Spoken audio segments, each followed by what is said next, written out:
15장에서 사역을 중단할 수 없는 세 번째 이유에 대해서 설명합니다. 바로 그리스도의 심판대 앞에 서기 때문에 그렇습니다. 바울은 빨리 천국에 가고 싶어요. 그렇잖아요. 몸도 아프고 심신이 괴로워. 근데 바울이 두려워하는 게 있습니다. 그 심판대 앞에 서는 걸 바울이 두려워해요. 놀랍죠?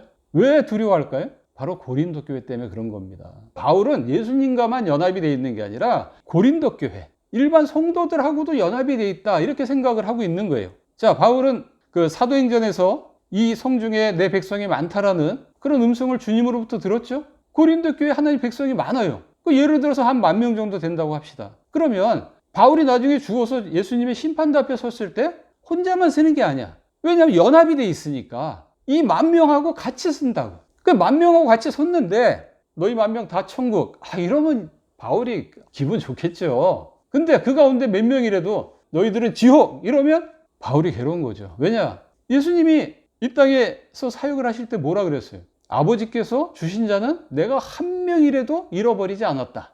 바울은 그걸 기억하고 있는 거예요. 예수님과 연합이 돼 있잖아. 나도 한 명이라도 잃으면 안 돼. 예수님하고 내가 한 몸이니까, 연합돼 있으니까. 10,000명을 데리고 예수님 앞에 섰는데 그 가운데 한 명이라도 너 지옥 이러면 예수님하고 눈을 마주쳐야 되는데 너무 죄송스러운 거야. 바울은 예수님을 너무 사랑해요. 그리고 고린도 교회 성도들도 너무 사랑해. 진짜 한 영혼이라도 잃고 싶지 않아. 그래서 사역을 중단할 수 없다고 얘기하는 거예요. 그러면서 바울이 고린도 교회 성도들한테 말합니다. 너희들은 하나님의 은혜를 받으라고. 내가 이렇게 사역을 지금 하고 있는데 너희가 은혜를 받아야 되지 않겠느냐. 지금은 사실은 은혜의 시대다. 구원의 날이다. 하나님이 막 은혜를 부어줘서 막 구원을 해주기를 원하는데 너희들은 나한테 마음이 이렇게 닫혀 있어가지고 은혜를 못 받으면 이게 말이 되느냐. 아니 사실 너희들이 마음을 닫아야 할 사람들은 저 불신자들 아니냐. 저 어둠과 불법과 우상 숭배하는 자들, 그들을 멀리 해야 되는 거 아니냐. 왜 그들하고 친구를 먹고 나하고는 친구를 먹지 않느냐. 왜 나를 멀리 하느냐.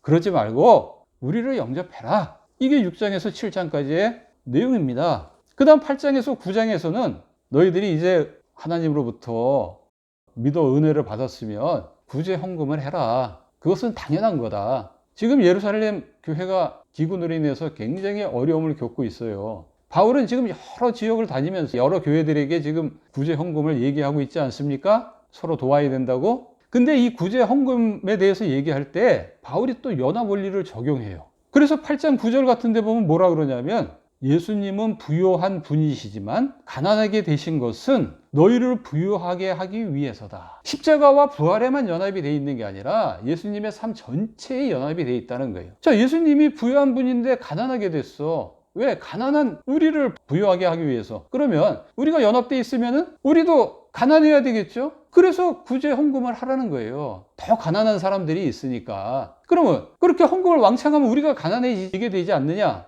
성경은 그렇게 얘기하는 게 아니다. 출애굽기 16장 18절을 봐라. 광야 만나를 하나님이 주셨을 때 그거를 많은 사람들이 가서 다 거둬들였는데 많이 거둔 자도 남지 않았고 꽤 거둔 자도 모자르지 않았다. 뭘 얘기하려고 하는 거냐? 균등케 하는 원리를 성경에서 말하는 거다. 하나님은 자기의 백성들이, 어느 백성은 너무 부자고 어떤 백성은 너무 가난하기를 바라지 않아요. 그럼 뭐 부모도 마찬가지겠죠. 자식들이 다 잘 살기를 바라지. 어느 자녀는 잘 사는데 어느 자녀는 밥도 제대로 먹기 힘들 정도로 그렇게 못 산다 그러면 뭐 마음이 편하겠어요. 자, 그러면 예수님과 우리가 연합되어 있다 그랬는데 예수님이 가난하게 된 부분만 연합이 되어 있느냐? 아니죠. 바울은 얘기합니다. 부욕해 된 부분도 연합이 되어 있어요.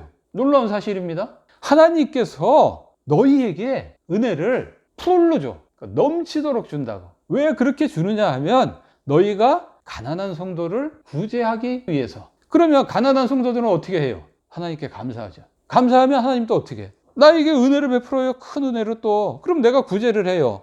가난한 성도를. 가난한 성도 감사해. 하나님께. 그럼 하나님은 또 나한테 또 은혜를 크게 베풀어 주셔. 이런 사이클이 돌아가기를 하나님 바라는 거야. 구제는 성도를 섬기는 봉사의 직분이다. 이것도 하나님의 영광이 넘치는 그런 직분이에요. 이거는 누구나 다 해야 되는 겁니다. 그 다음에 10장에서 12장까지는 너희들이 받은 이 은혜를 이단들한테 빼앗기지 말라고 그렇게 권면을 해주고 있습니다. 옥석을 가리는 눈을 길러주는 겁니다. 진짜 하나님의 일꾼과 가짜 하나님의 일꾼을 잘 구분을 하라는 겁니다. 10장에서는 이단을 물리치는 방법에 대해서 설명을 하고 있습니다. 바울은 얘기합니다. 우리는 이단과 싸우고 있다. 영적인 싸움을 하고 있다. 우리의 무기는 뭐냐? 하나님의 능력이다. 하나님의 능력은 뭐냐? 고린도전서 1장 24절에 보면 예수님이다. 예수님이 이단들의 모든 이론, 모든 생각을 다 무너뜨리는 분이다. 우리 한국교회 이단이 이렇게 많은 이유는 뭐예요? 예수님을 잘 모르기 때문에 그래. 성경을 통해서 예수님을 잘 알려고 하지 않기 때문에 그래. 예수님에 대해서 잘 알면 이단들이 쓸 틈이 없어요. 예수님의 사상이 다 물리친다니까. 그런데 안타깝게도 바울은 고린도 교회한테 이야기합니다. 너희들은 지금 외모만 보고 있지 않느냐. 바울이 성격이 온순하다? 말은 떠듬떠듬하고 잘 못한다? 아니 그게 어떻게 하나님의 일꾼인 것을 분별하는 그런 기준이 되냐? 너는 어떻게 해서 사람의 왜 외모를 보느냐? 정작 중요한 것은 그 사람의 사상과 생각과 철학과 그런 것들이 아니냐 이 말이야. 이념이 아니냐. 그런 것들을 봐야지. 왜 카리스마가 없으면 하나님의 일꾼이 아니고 카리스마가 있으면 하나님의 일꾼이 되느냐? 그 말이죠. 그 다음에 11장에서 바울은 이단 분별법에 대해서 설명합니다. 바울은 사실 고린도 교회를 정결한 처녀로 남편인 그리스도한테 드리기를 원했어요. 그런데 마치 하와가 사탄의 꾀임에 넘어가가지고 타락한 것처럼 너희들이 지금 이단의 꾀임에 넘어가서 타락하고 있지 않느냐? 아니 저들은 다른 예수, 다른 영, 다른 복음을 전하고 있는데도 너희들이 그걸 술술술 잘 받아들이면서 어떻게 내가 전하는 복음에 대해서는 그렇게 배격을 하느냐? 내가 말이 부족한 것은 사실이지만 지식이 부족한 것은 아니고 나는 오로지 복음만을 전했다. 너희들한테 어떤 피해를 준 적도 없고 너희를 사랑하는 마음으로 전했을 뿐이다. 근데 이단들은 거짓 사도고 속이는 일꾼이고 사탄의 일꾼이다. 그런데 그들을 너희들이 수용하고 있지 않느냐. 그 이단들은 자신을 신격화해서 너희들을 종부리듯 하고 너희 재산을 다 빼앗고 말 안 들으면 유무용으로 폭력도 행사하고 결국 너희들을 다 벗겨먹는데 어떻게 그런데도 너희들은 그들을 용납하느냐. 아니 나는 너희들은 아무것도 요구하지 않고 오로지 그리스도만을 위해서 어마어마한 고생을 지금 하고 있는데 이렇게 내가 고생을 해도 내 마음이 항상 눌리는 것은 너희들이다. 너희들이 신앙이 성장하기만을 바라고 있다 나는. 아니 이런 나를 하나님의 일꾼으로 인정을 해야지 어떻게 너희들은 거꾸로 하냐. 그러면서 바울은 12장에서 나는 약한 것을 자랑한다고 합니다. 이단은 강한 것을 자랑합니다. 단점보다는 장점을 자랑해요. 자기의 스펙을 자랑합니다. 학력, 외모, 언변력 뭐 그런 것들을 자랑하죠. 그러나 바울은 나는 약한 것만 자랑하겠다고 얘기합니다. 그 이유가 있어요. 그 이유를 설명을 합니다.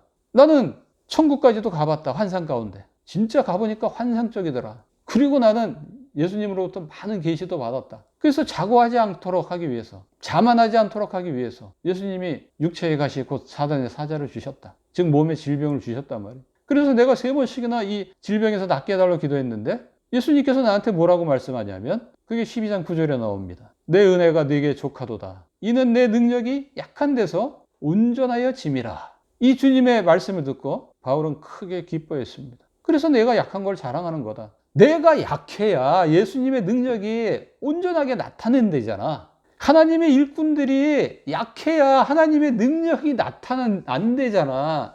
왜 하나님의 일꾼들이 강해야 하나님의 일꾼들이 돈이 많거나 지식이 많거나 언병력이 많아야 왜 하나님의 일을 더 잘할 수 있다고 너희들은 생각하냐 이 말이죠. 오히려 약해야 말도 잘 못하고 성격도 그냥 잘 나서지 못하는 성격이고 몸에 병도 있고 이렇게 약해야 예수님께서 역사하신대잖아. 그 사람을 들어 쓴대잖아. 그 사람이 참 일꾼이래잖아. 내 말이 안 믿겨지니? 나는 너희들한테 약한 것을 자랑한다. 사람들이 나를 모함하는데 나 그거 두렵지 않아. 내가 두려워하는 것은 너희들이 옛날 생활로 예수님 믿기 전 생활로 되돌아갈까 봐 그것만 나는 두려워. 너희들하고 나중에 다 예수님 심판대 앞에 서야 되는데 바울은 13장에서 마지막으로 연합 원리를 설명하면서 예수님과 너희들이 연합되어 있다는 게 믿어지지 않니? 그러면 네 믿음이 진짜 믿음인지 그 시험해 봐야 돼. 잘못하면 너희 심판대 앞에서 버림받는다. 그러면서 바울은 고린도 교회가 선행을 하고 온전하게 이 땅에서 살다가 그렇게 주님 앞에 쓰기를 원한다고 권면을 해주고 있습니다. 이상이 고린도 후서의 내용이었습니다.